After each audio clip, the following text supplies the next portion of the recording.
Assalamualaikum warahmatullahi wabarakatuh. Saya Dwi Nur Fauzia dari Prodi Sistem Informasi kelas SI 23B. Di sini saya akan mempresentasikan tugas UAS mata kuliah struktur data mengenai struktur data binary, struktur data grep, dan hash.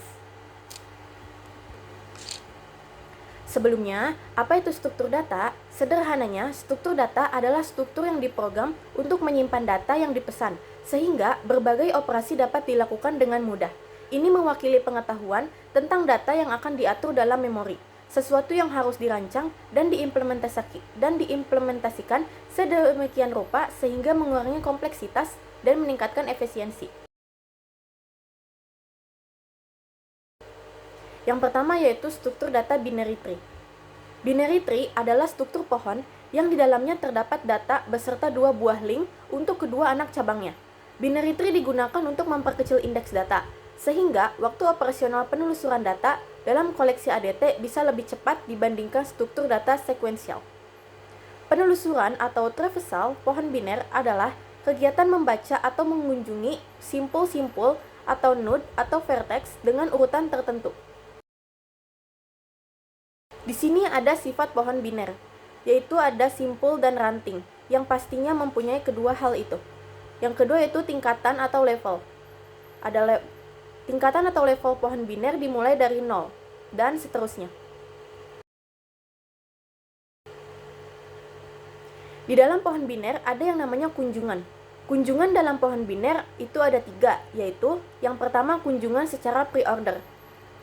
Kunjungan secara pre-order, cara pengerjaannya yang pertama yaitu kunjungi simpul akar, lalu kunjungi cabang kiri, setelah itu kunjungi cabang kanan. Yang kedua yaitu kunjungan secara in-order. Kunjungan secara in-order, langkah-langkahnya yang pertama yaitu kunjungi cabang kiri, lalu kunjungi simpul akar, setelah itu kunjungi cabang kanan. Yang ketiga yaitu kunjungan secara post-order. Kunjungan secara post-order, cara pengerjaannya yang pertama yaitu kunjungi cabang kiri, lalu kunjungi cabang kanan, setelah itu kunjungi simpul akar. Untuk lebih jelasnya, ada contoh yang menggambarkan mengenai materi ini. Berikut adalah contohnya. Di sebelah sini adalah contoh yang belum dijawab. Untuk yang pre-order, itu jawabannya yaitu A, lalu ke B, lalu ke D, setelah itu ke E, lalu ke C, ke F, I, ke A, dan setelah itu ke J. Untuk yang post order yaitu pertama ke D, lalu ke E, setelah itu ke B, lalu ke A, ke I, ke J, F, ke C, lalu ke A.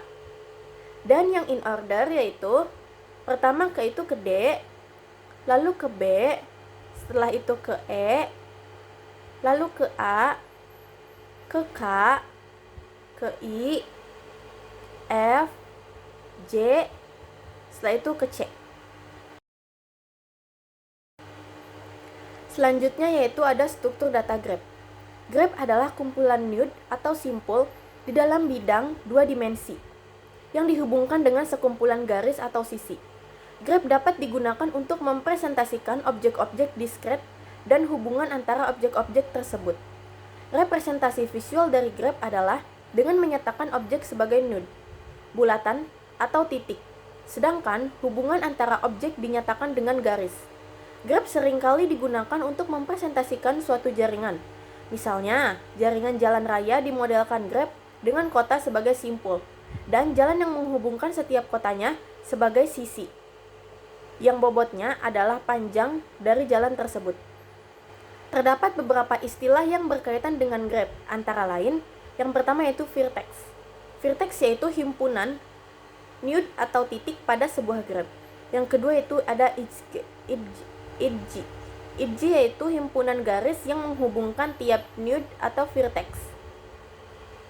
Berikut adalah contoh studi kasus. Suatu rumah dihuni oleh 7 orang mahasiswa.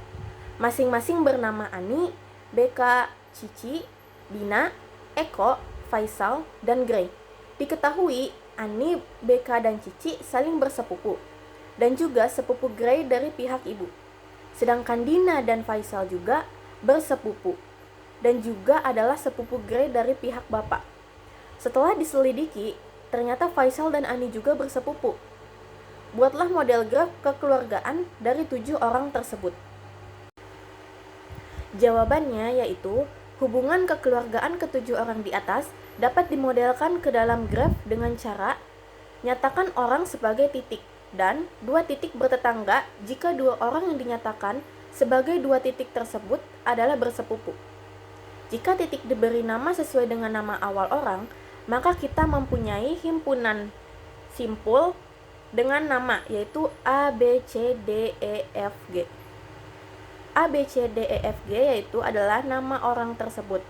A yaitu Ani, C yaitu Cici, B yaitu BK, Dina, Eko, Faisal, dan Gray.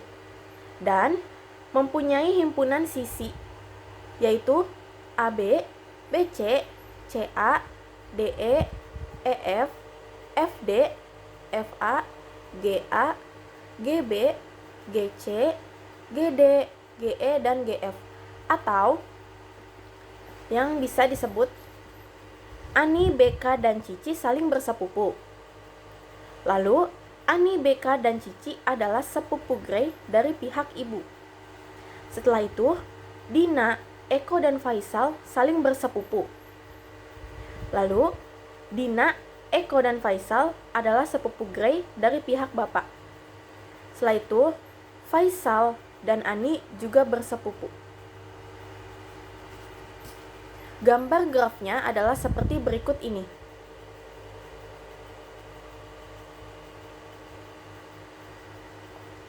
Yang terakhir yaitu ada hash. Hash merupakan salah satu struktur data yang digunakan dalam penyimpanan data sementara. Tujuan penggunaan tabel hash adalah mempercepat pencarian kembali dari banyak data yang disimpan. Tabel hash menggunakan suatu teknik penyimpanan sehingga waktu yang dibutuhkan untuk penambahan data, penghapusan data, dan pencarian data relatif sama dibanding struktur data atau algoritma yang lain. Tabel hash menggunakan memori penyimpanan utama berbentuk array dengan tambahan algoritma untuk mempercepat pemrosesan data. Pada intinya, tabel hash merupakan penyimpanan data menggunakan key value yang didapat dari nilai data itu sendiri. Dengan key value tersebut diperoleh hash value. Jadi, hash function merupakan suatu fungsi sederhana untuk mendapatkan hash value dari key value suatu data.